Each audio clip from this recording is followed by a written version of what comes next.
to buy the book, we would call him a West Point guy. Who's Captain John Smith?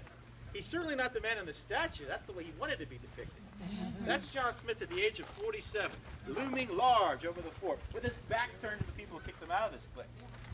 The John Smith you would have seen in 1607 was 27 years old. Military man, been all over the world as a soldier of fortune. He even escaped Turkish slavery. He's 27 years old, and he is from Lincolnshire. That's a far cry from London. Lincolnshire and London, even to this day, is like the difference between New York City and South Dakota. John Smith's a good old boy. His parents were tenant farmers. He had been all over the world. He would be like a guy from South Dakota who's 27, but he's done about 5 tours in Afghanistan. He ain't 27 anymore. And he's learned some things, facts on the ground. And when some guy says we're going to build a fort based on the Spanish, and we're going to do this, we're going to do that, Smith has problems with people like this. Now Smith ends up taking over the fort in 1608. 28 years old. John Smith looks at a fort that you would be seeing right now having a bunch of tents in it. No buildings yet of any major size. Smith's going to say this won't do. And he says he's going to construct a series of barracks along the river. How do we prove that John Smith's right? We find soil stains in the ground that make these houses. There's 4 of them found. 2 on this side of the statue, 2 on the other side. Right where John Smith's standing. This is great. What we find is that John Smith is standing right on top of evidence that proved he was right. What we see here is stains in the ground. We rebuilt just one only that shows you where the doors would be, where the fireplace would be, and where the dimensions of the building are. We have a pattern of a building called mud and stud architecture. I don't have to find the mud walls or thatch roof to know they had mud walls and thatch roof.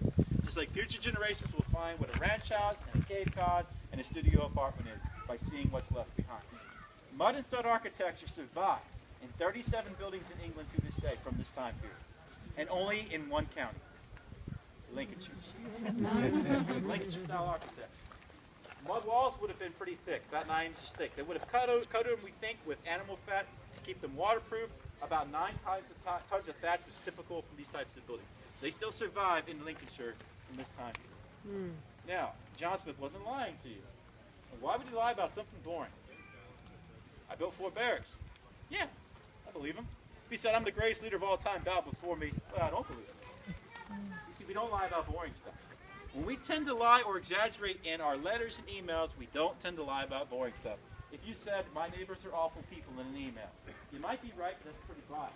And a future historian won't trust you. But they probably trust you when you say what street you live on, what color your house is, and where you put your mailbox. Those are the things we look for to find things here. Why would John Smith lie about building 4 barracks? So then when John Smith and other people like him are credible witnesses to find things in archaeology, we also have to keep in mind when he says, I repaired a church and a storehouse and a kitchen in the year 1609. He ought to be talking about 3 buildings located next to one another. And in the last 5 years, we found a church, a storehouse, and a kitchen right over here. We're going to take a look at downtown Jamestown. It's very beautiful once we use our imagination.